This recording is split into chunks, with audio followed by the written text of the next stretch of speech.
¿Qué vamos a ver? Hilos. Hilos son una especie de procesos, pero más livianos, más eficientes.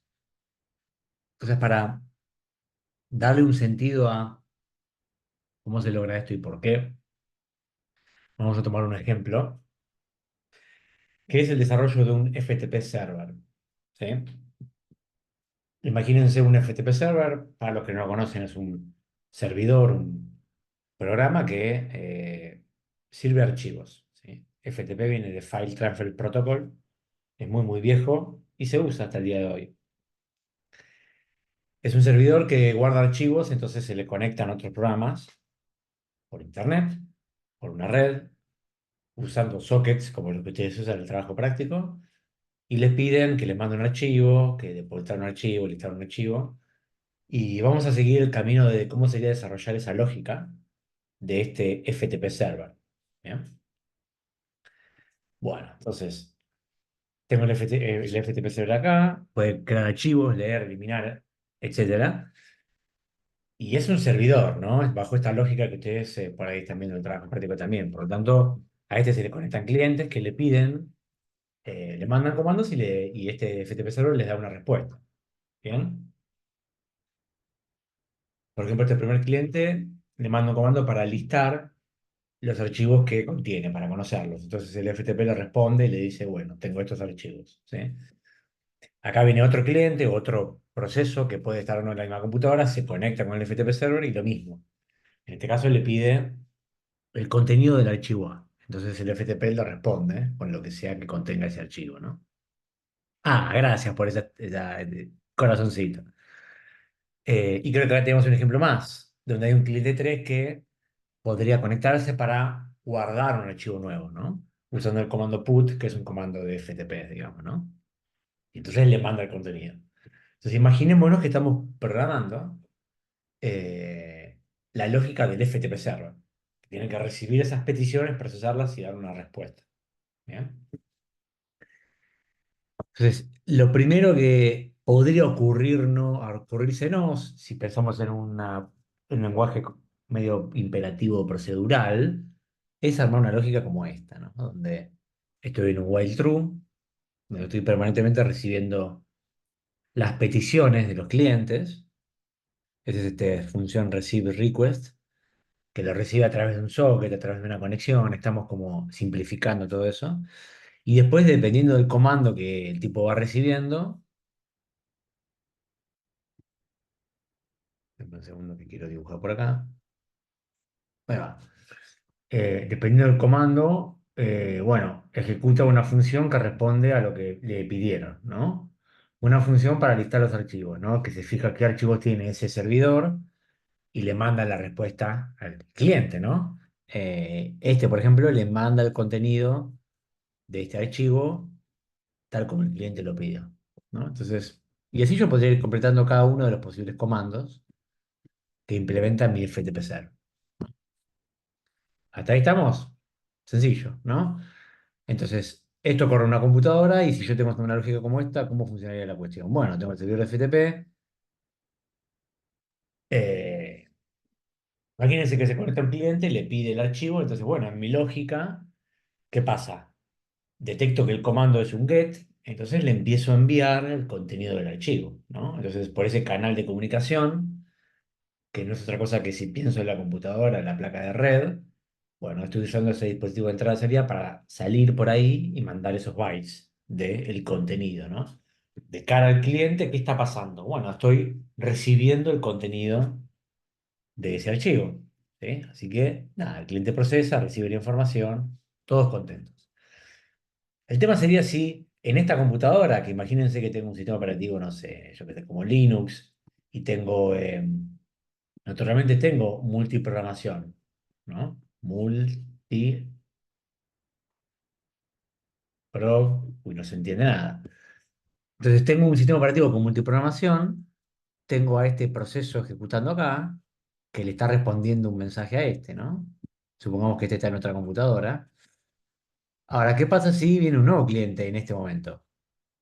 Que se intenta conectar para mandarle un comando de, quiero que borres un archivo que tenés ahí, ¿no? Entonces, ¿qué va a pasar? Puede mi proceso a atenderlo y la realidad es que está haciendo otra cosa en ese momento. El proceso está acá. ¿Sí? El programa no puede hacer dos cosas a la vez. Si está ejecutando esta función y no terminó, no terminó. Está mandándole contenido a este.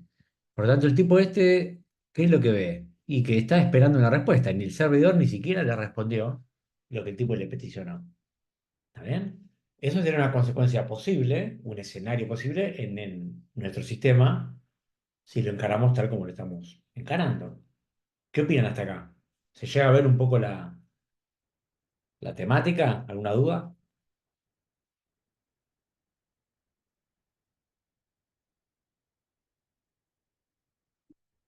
No hay dudas.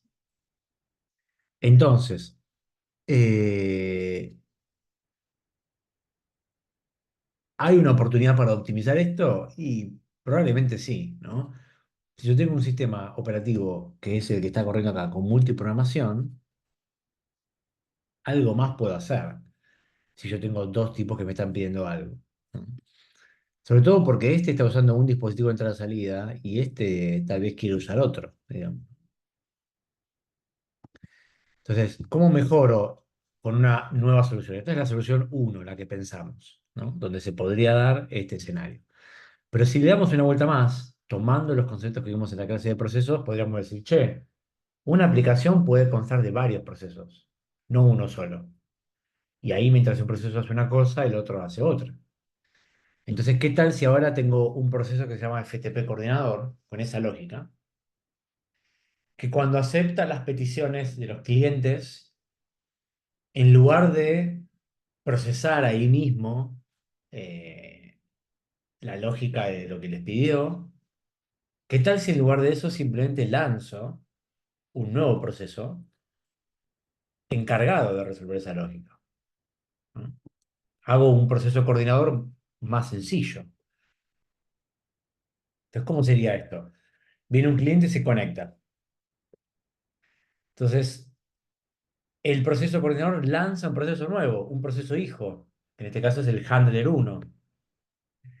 Y el coordinador le responde al cliente y le dice, te acepté la conexión, pero vos tenés que hablar con el proceso uno. Y le manda información para que ese cliente uno se conecte con ese proceso y le pida a él el comando, lo que sea que quería hacer, ¿no? Entonces le manda ese get. eh, Esto quedaron muy pegado, ¿no?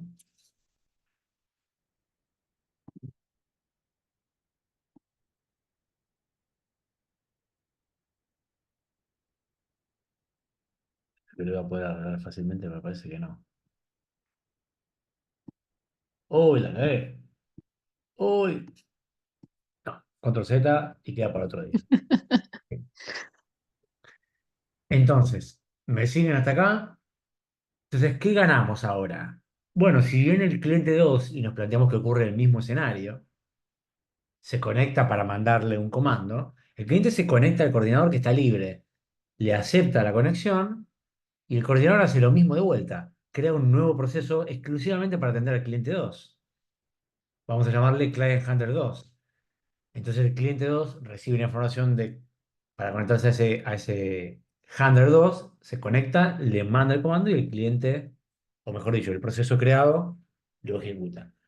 Entonces ahora, ¿qué pasó? Para los dos clientes, efectivamente ocurrió algo prácticamente en paralelo. Uno está recibiendo el contenido, el otro está mandando el comando.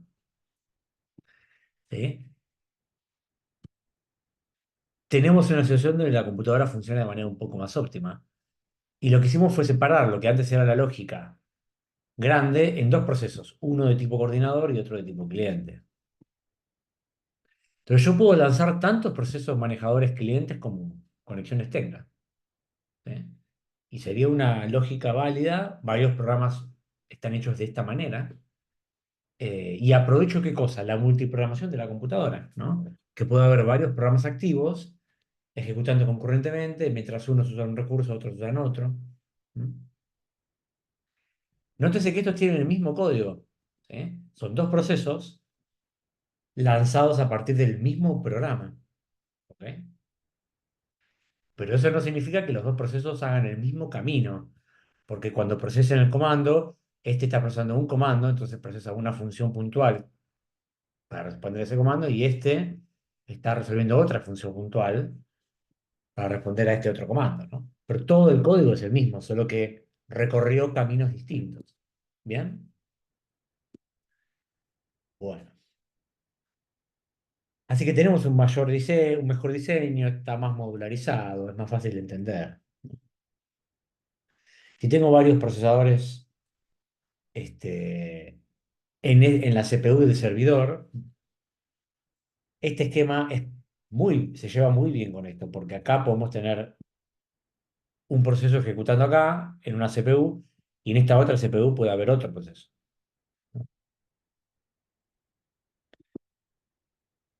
En este esquema yo puedo tener una computadora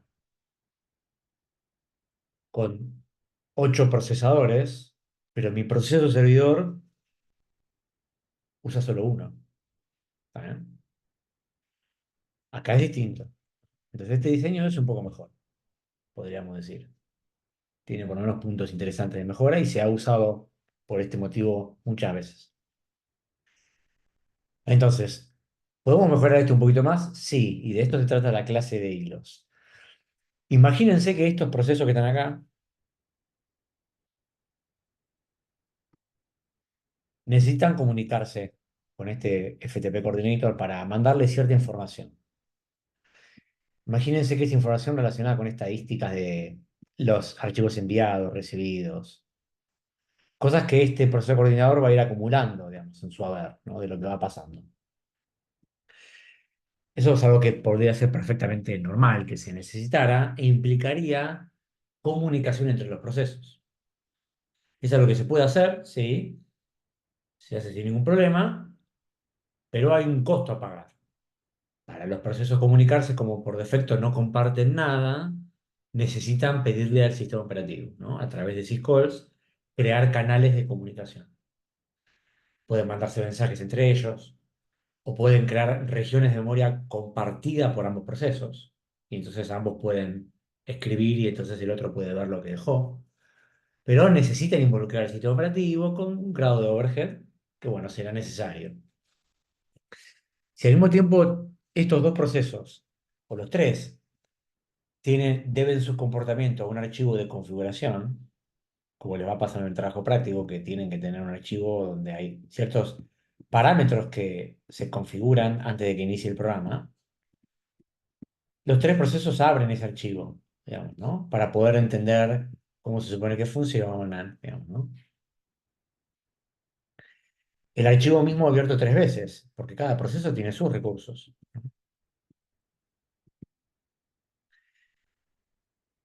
Nada, ¿se puede hacer? Sí, funciona, sí. Pero si buscamos optimizar un poco más, vamos a ver cómo con hilos podemos lograr una versión más interesante de todo esto. Entonces, para eso, vamos a entender qué es lo que tenemos en común, o desearíamos tener en común, y qué es lo que no. ¿Eh? Y una más sobre una cuestión a optimizar acá, que se puede optimizar, es que este código, yo les dije, era el mismo que este. Entonces uno podría haberse tentado a pensar que como los dos procesos son iguales, el código se cargó una sola vez, pero eso sería incorrecto. Por la misma premisa de antes, para el sistema operativo son procesos distintos, cada uno tiene su propia copia del mismo código. Obviamente, no es lo ideal, ¿no? Si el código no cambia. Entonces, ¿puedo lograr una manera de que dos procesos compartan un código? Sí, haciendo que se cree una biblioteca de código compartida que se instale en el sistema operativo y los dos procesos referencien a la misma. Así que se puede hacer. Requiere un diseño un poquito más complejo del programa y cierto involucramiento del sistema operativo, ¿no? Entonces, vamos a buscar cómo en estas observaciones tenemos puntos para, con un diseño distinto, lograr un esquema de multiprogramación para nuestro FTP server todavía más eficiente, ¿sí? Bueno, así que aquí vamos.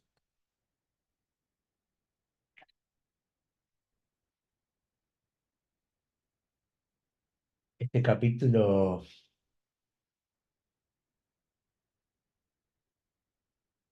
Me versión acuerdo de que la está el tipo moneda. explicando, pero ¿qué pasa, digamos? O sea, después de que el tipo los estafa, no, no me acuerdo. Yo solo recuerdo que a Homero se le mete la moneda en la mano. Sí, sí, sí. Bueno, ya nos acordaremos. Eh, comían plancton en mal estado, ¿no? Eh, Ah, Ustedes, sí, el peces chiste. gordos, no terminaron su plancton. Claro, que ah, dice, es tan barato mientras está muriendo. claro, la verdad. Entonces, vamos a pensar una solución tercera. Dijimos que había código que era en común, ¿sí? Dijimos que estos procesos abrían el mismo archivo para leer la misma información, cada uno tomando lo que necesitara.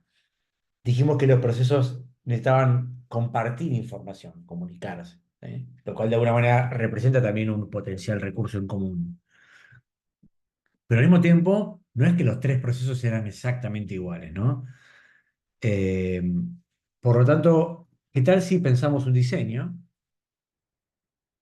de esquema de entidades que ejecutan, donde yo pueda tener varias entidades de planificación que puedan compartir el código de manera natural, sin involucrar el sistema operativo, que puedan compartir algunos recursos de manera natural, también sin involucrar el sistema operativo, compartir memoria, pero esas entidades, esos bichos, pueda cada uno, dentro de ese mismo código, tener un camino distinto, ¿no? No estar obligados a ejecutar igual, sobre el mismo código, tomar el camino que cada uno desee, según las variables de entrada o lo que sea, ¿no? Esa es la idea que hay atrás de los hilos. Entonces, la estrategia esta se conoce como threads, ¿sí? Hilos. Y se grafica de la siguiente manera. Acá estamos viendo el ejemplo, el modelo que conocemos hoy. Un process control block, un stack, un espacio de direcciones. Este dibujo lo podríamos mejorar. Acá imagínense que está el código, ¿sí? Y los datos estáticos y el heap. ¿Sí? Todo eso lo englobamos dentro de lo que llamamos el espacio de direcciones del usuario. Si yo paso un modelo, mismo es el modelo que conocemos de un proceso con todas sus entidades, organizadas de una manera distinta, pero son las mismas entidades. ¿Cómo sería un proceso multithread? ¿Sí? Lo que estamos presentando en esta clase. Bueno, sería un esquema en el cual tengo un proceso, que es todo esto, ¿está bien? Con su process control block, con su espacio de direcciones, donde adentro seguimos teniendo el código, los datos y el heap. Por lo tanto, esto pertenece a todo el proceso. ¿Mm? Pero ahora tengo varios caminos de ejecución, varios hilos, ¿sí? En este caso, tres, por ejemplo. Estos hilos que ejecutan el código del proceso que está acá. ¿Eh? Ahora, hay uno de ellos que estará ejecutando esta parte del código. Hay otro que por ahí está ejecutando la parte de más abajo. No tienen que necesariamente seguir el mismo camino. Pero el mapa está marcado, digamos. Los cinco caminos posibles son esos. Si yo quiero que cada hilo de ejecución pueda hacer un camino distinto, necesito que cada uno tenga su propio stack, su propia pila. Porque la pila está inherentemente relacionada al contexto de ejecución. Si recuerdan, ¿qué se guardaba en la pila? Variables locales, parámetros, direcciones de retorno. Todo tiene que ver con el llamado a las funciones que se llaman otras funciones. Entonces, si yo quiero que los hilos tengan cada uno un camino posible distinto, cada uno puede estar en un momento determinado llamando a funciones distintas, ¿no? Así que la pila tiene que ser propia para cada hilo. Y voy a tener que tener alguna mini estructura de tipo administrativa para cada hilo, porque hay alguna información que ahora va a tener que pertenecer al hilo. Entonces, en un esquema como este, ¿el proceso en qué estado está de los estados que conocemos? Y la respuesta es ninguno. Son los hilos los que ahora pueden estar en running, bloqueados o algún otro estado. ¿Mm? De vuelta, todos comparten el espacio de direcciones. comparten el código, comparten los datos estáticos y el heap, o sea, las variables globales, las comparten memoria. ¿Mm? ¿Está bien? ¿Cómo hace el proceso cuando está ejecutando? Nada, arranca con un hilo de ejecución.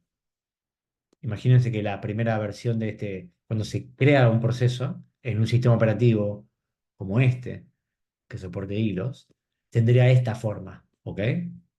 Por defecto, en la primera. Y después lo que puede hacer el proceso es crear nuevos hilos. Acá crea un segundo hilo, acá crea un tercero. ¿Estamos? Bien. Definiciones, ¿sí?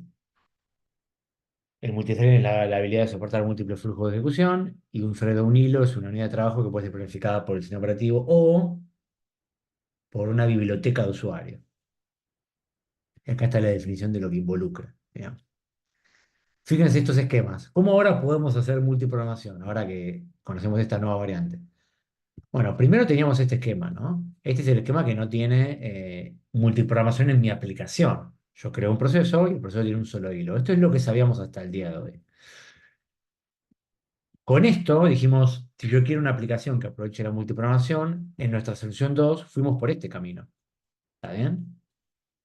Varios procesos para lograr varios caminos de ejecución, ¿no? Y repartir la lógica.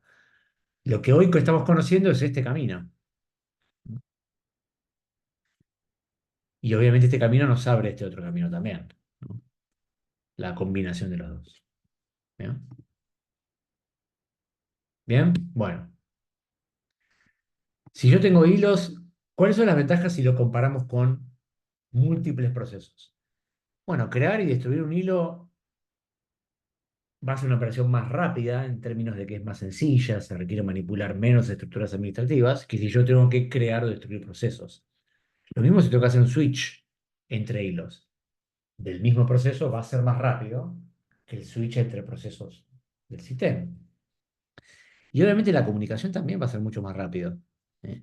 Entonces estoy ganando en velocidad, en performance, en desempeño, al manejar hilos de un mismo proceso en lugar de varios procesos que se tienen que comunicar y compartir y hacer cosas. Bien. Acá está un poco la aplicación de por qué, pero de fondo la gran premisa es los hilos son más rápidos porque sus operaciones administrativas son más rápidas. Bien. Acá la explicación de cada caso, ¿no?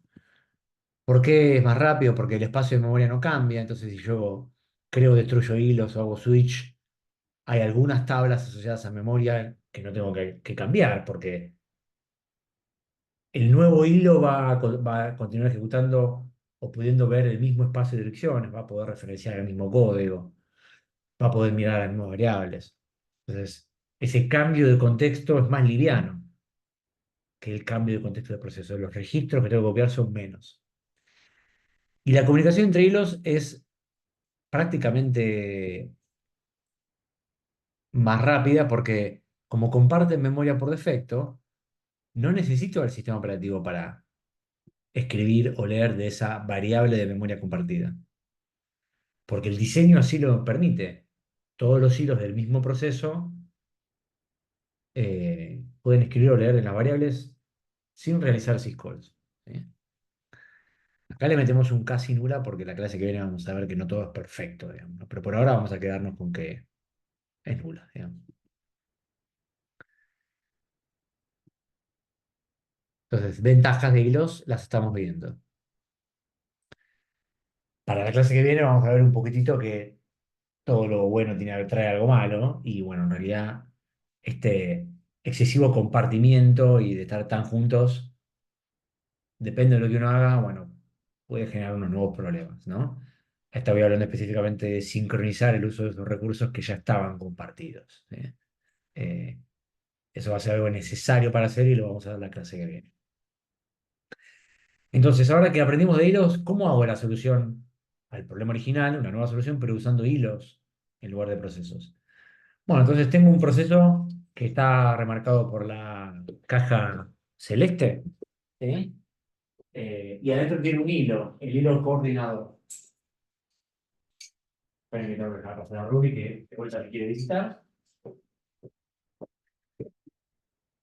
Ahí.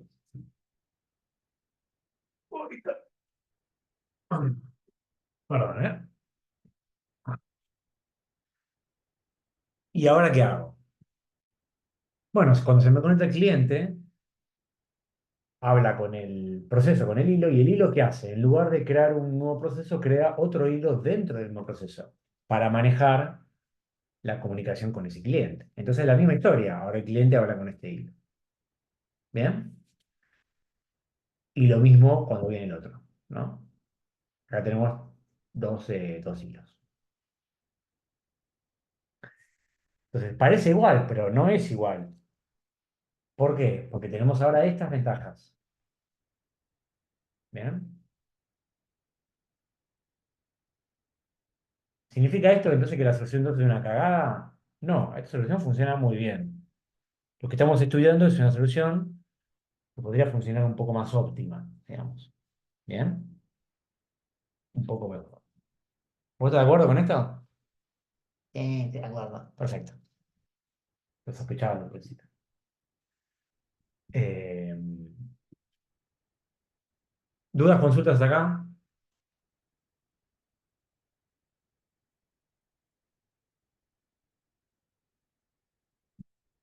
No, ¿Nada? no, no. ¿Algo para agregar, Dai, Xioma? No, no. Por el momento. Se acaba de bajar mi gata. Como que vio al perro y se fue, no sé qué pasó ahí. Eh, ¿Envidia o miedo?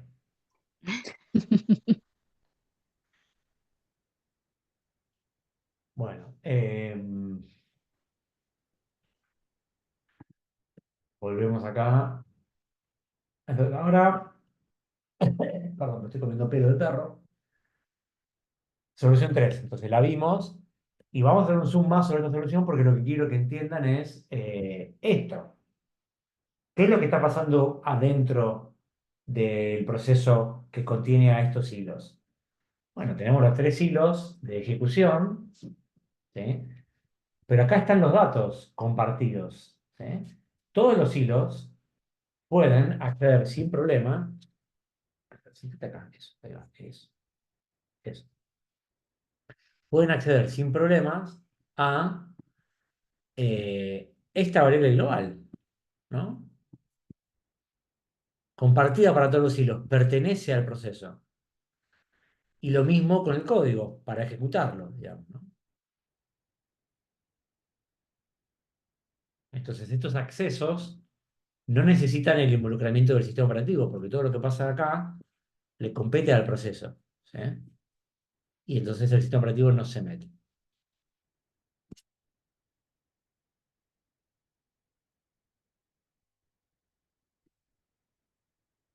¿Qué tal?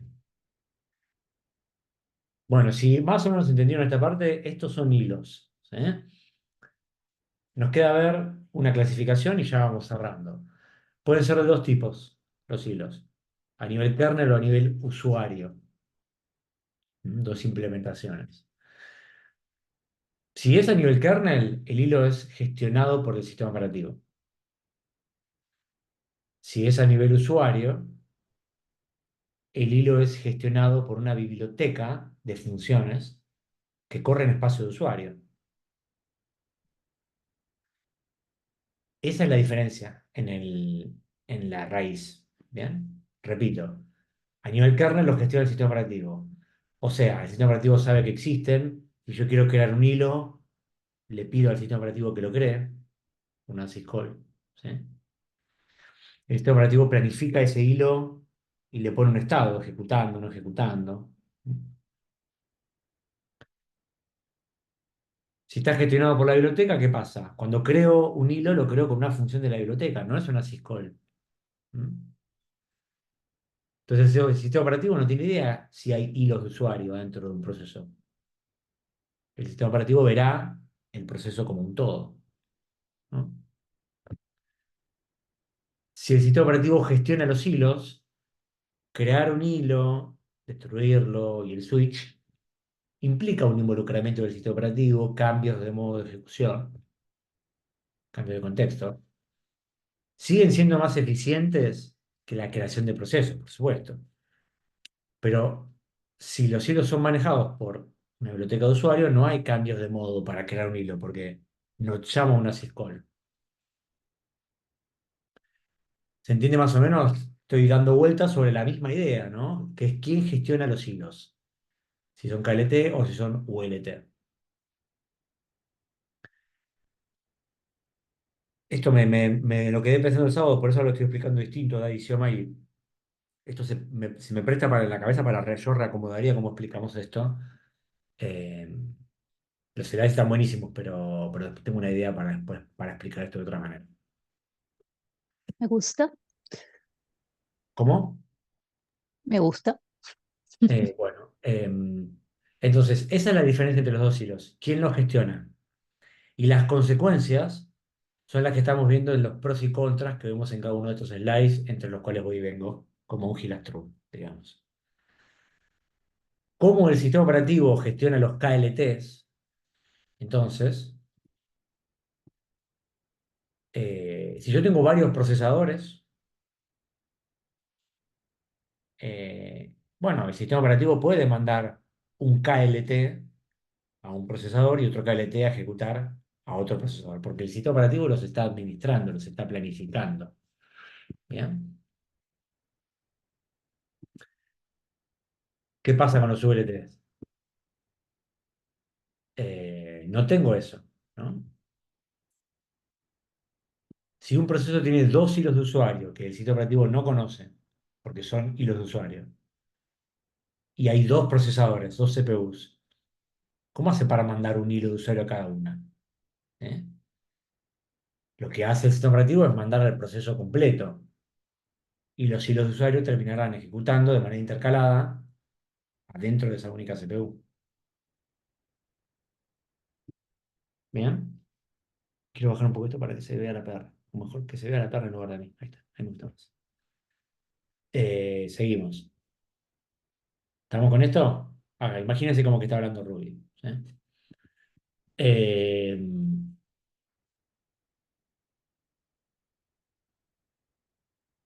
si yo tengo hilos a nivel usuario, si un hilo hace una syscall bloqueante, primero, ¿puede hacer syscall bloqueante? Sí. ¿Qué va a ver el sistema operativo? Una syscall realizada por el proceso, porque el sistema operativo no conoce los hilos de usuario. Entonces, ¿cuál es la determinación? Voy a bloquear al proceso. Y todos los hilos de usuario están ahí adentro. Por lo tanto, si un hilo de usuario realiza una syscall bloqueante, todos los hilos de ese mismo proceso se quedan sin ejecutar. Así que cuidado con este temilla. Naturalmente, lo que es una desventaja acá es una ventaja acá. O sea, todo bien con esto. Si yo tengo KLTs, se bloquea un hilo, el sistema operativo bloquea a ese KLT. El resto de los hilos a nivel kernel, nada, están ready. El sistema operativo sabe quiénes son, los tiene cada uno en un estado distinto. Bien.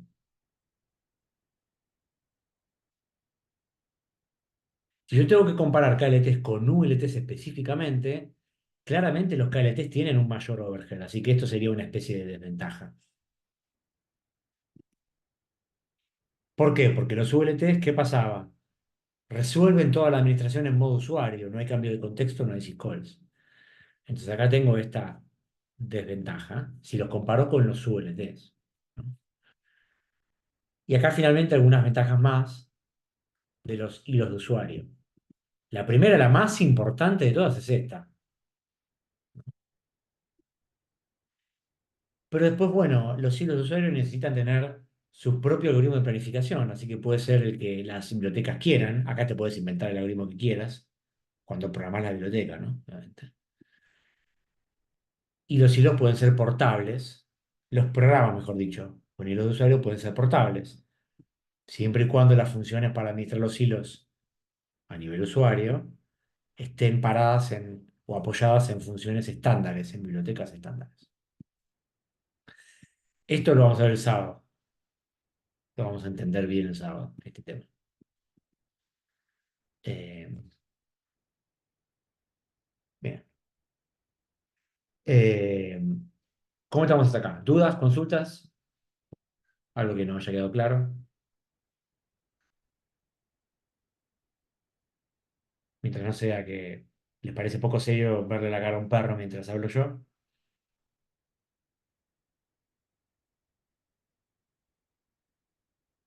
¿Están por ahí? ¿Se murieron todos? Sí, profe. Bien, gracias. Una pregunta Dime. que no entendí. ¿Por qué en los ULT no hay, o sea, en la administración no hay cambio de modo? Yo me lo imagino al revés, justo. O sea, si está a nivel usuario, no va a necesitar cambiar a modo carne en algún momento.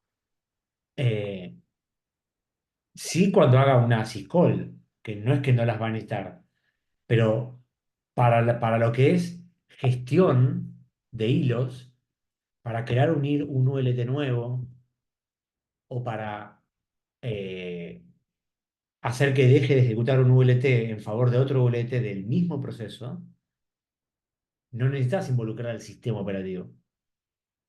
Entonces, esas operaciones administrativas, creación de hilos de usuario, destrucción de hilos de usuario, cambio entre hilos de usuario, van a ser más rápidas que los KLTs porque las resolvés con funciones comunes y corrientes, que no son syscalls.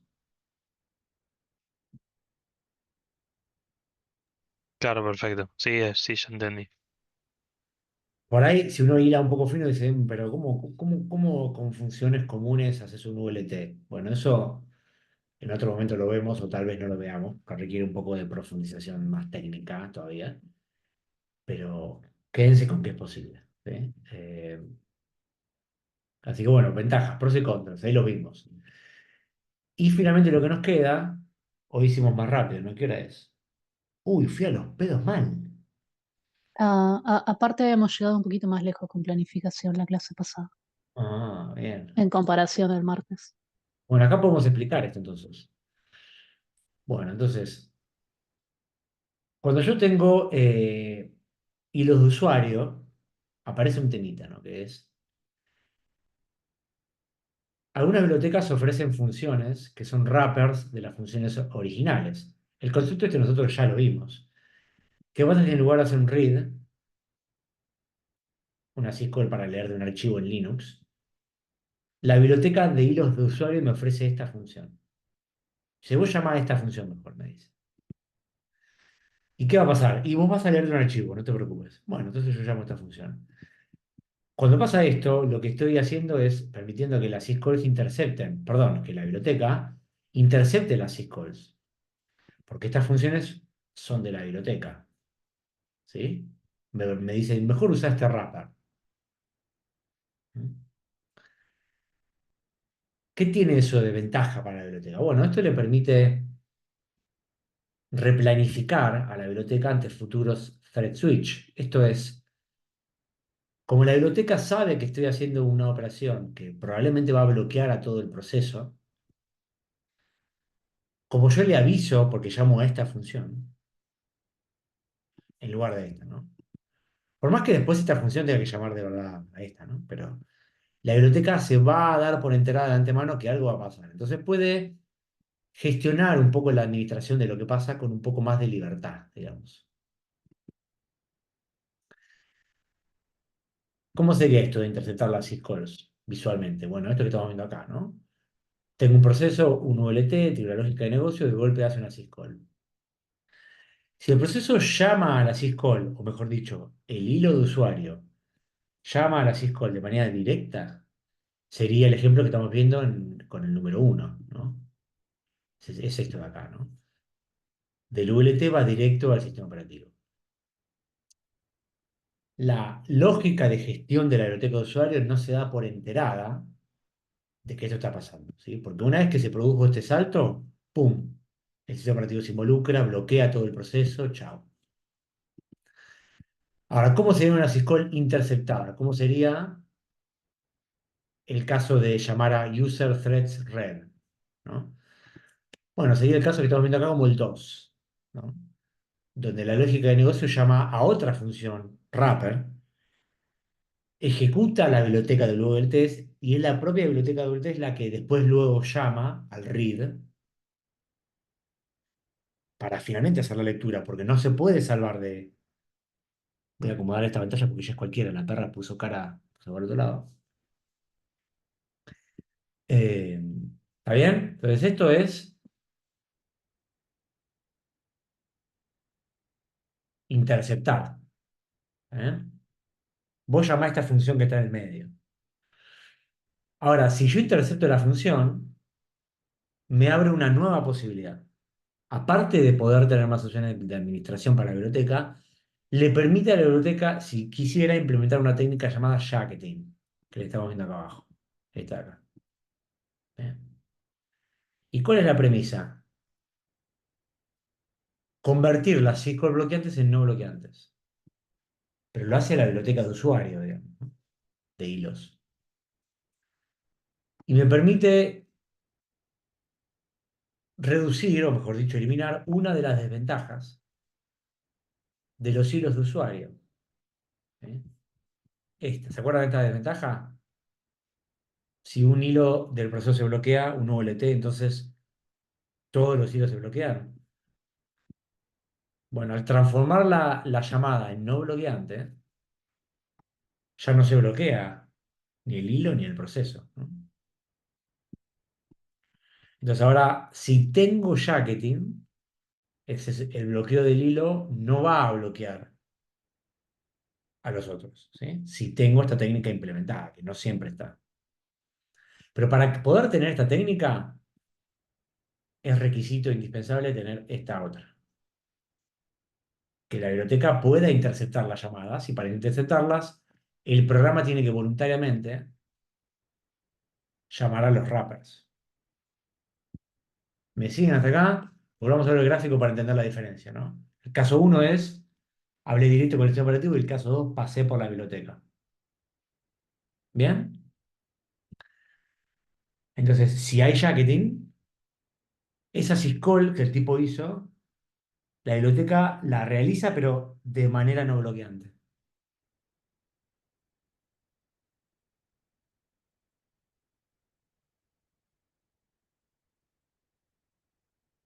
Siento que lo estoy explicando con una claridad como nunca en toda la historia, pero el silencio eh, me hace pensar todo lo contrario.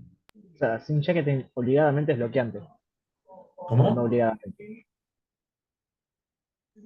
Si hay jacketing, perdón, si no hay jacketing, obligadamente es bloqueante de la syscall o no es necesario. Sí, las que estén configuradas como bloqueantes. No todas syscall es bloqueante, pero las que lo son, por defecto se van a bloquear, sí. Ah, o sea que el jacketing sí te garantiza que no es bloqueante la syscall, pero que si no Claro, tiene jacketing puede que no sea bloqueante, depende de la syscall que llame. claro, claro, depende. Las syscall que por defecto no son bloqueantes no generan, no son nunca un problema, digamos. Eh, Estamos pensando en aquellas que sí lo son, digamos, ¿no? Y que en este caso se transforman en no bloqueantes.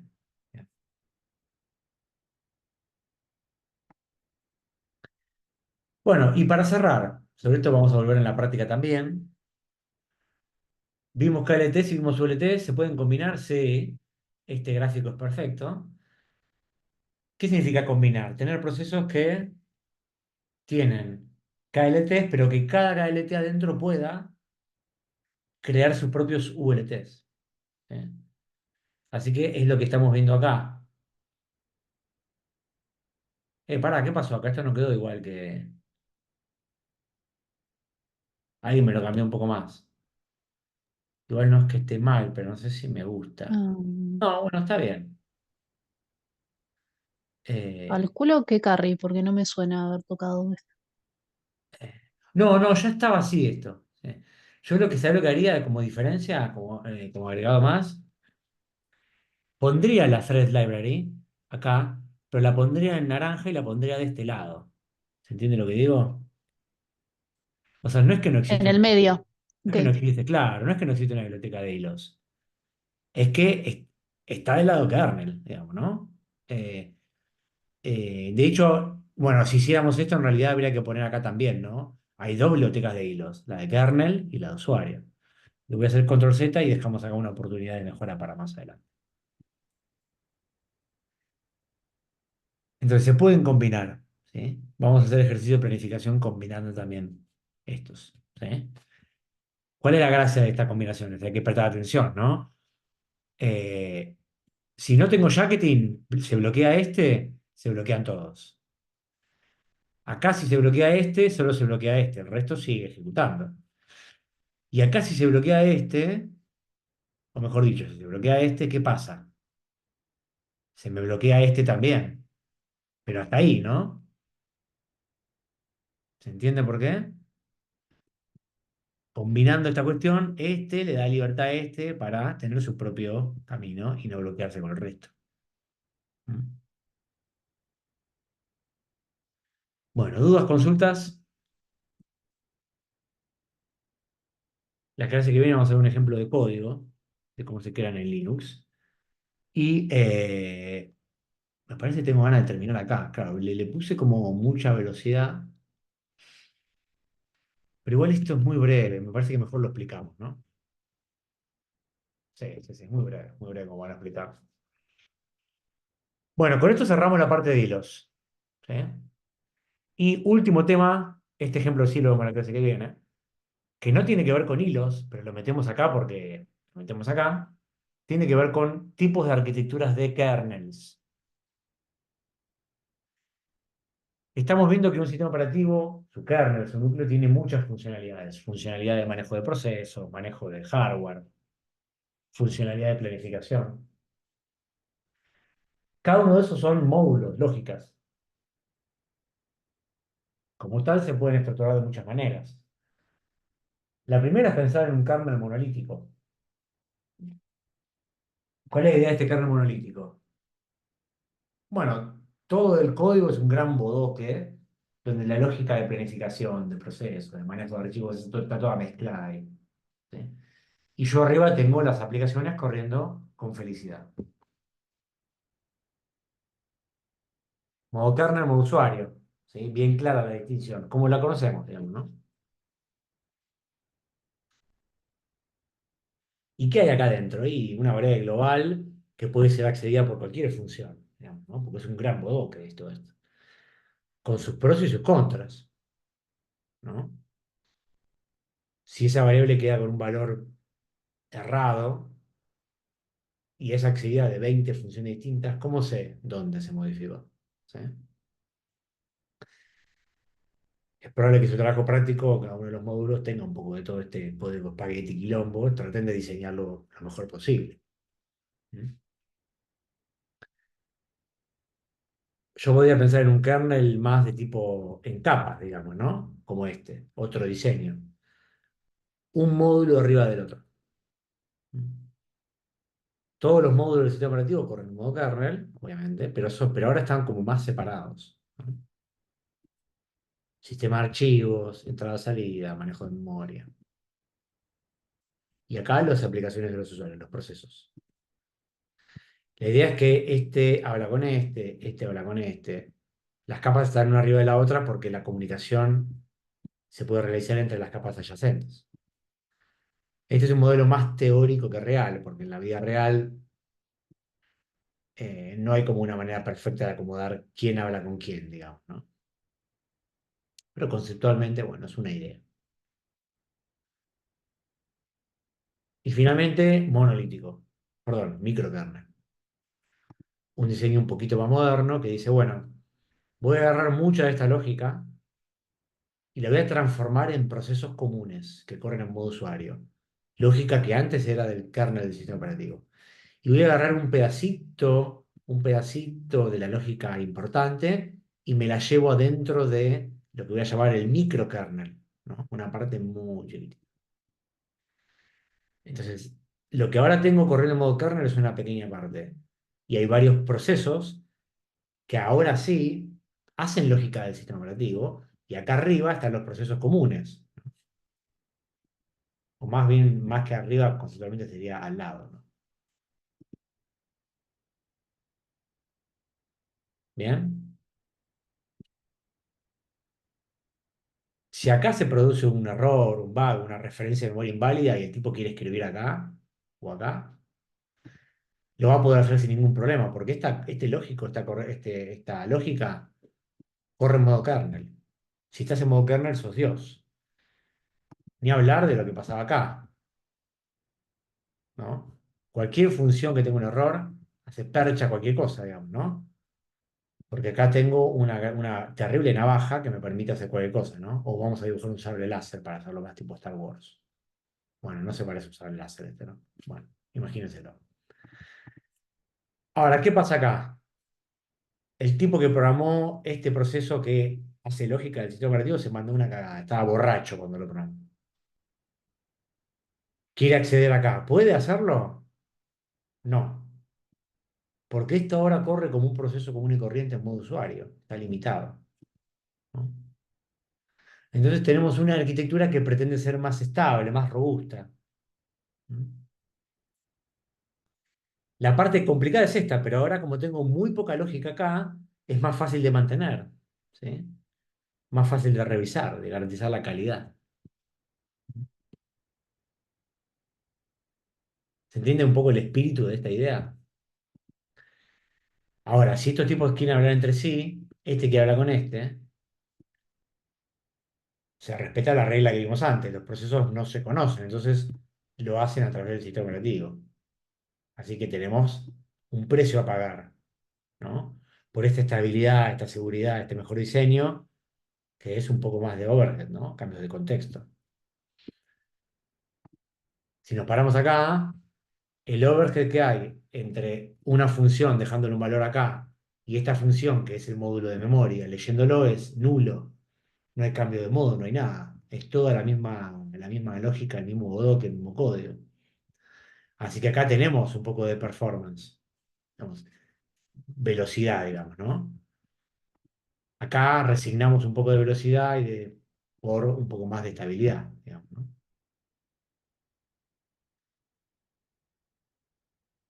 Así que nada, ideas. Los sistemas operativos no implementan ninguna de estas tres de manera muy tajante. Linux, Windows tiene un esquema de tipo monolítico, pero internamente hacen algo de capas, digamos, hacen algo de esto, un poquitito, digamos, ¿no? No son tan monolíticos. macOS se supone que tiene un enfoque más tipo el microkernel, pero yo creo que tiene mucho de monolítico en el fondo. Eh, Así que no hay como una solución perfecta, digamos, ¿no? Los sistemas operativos son software complejos y no es tan fácil agarrar y decir, bueno, lo diseño así lindo y quedó bien, digamos, ¿no? ¿Qué tal? ¿Qué opinan? ¿Alguna duda de esto?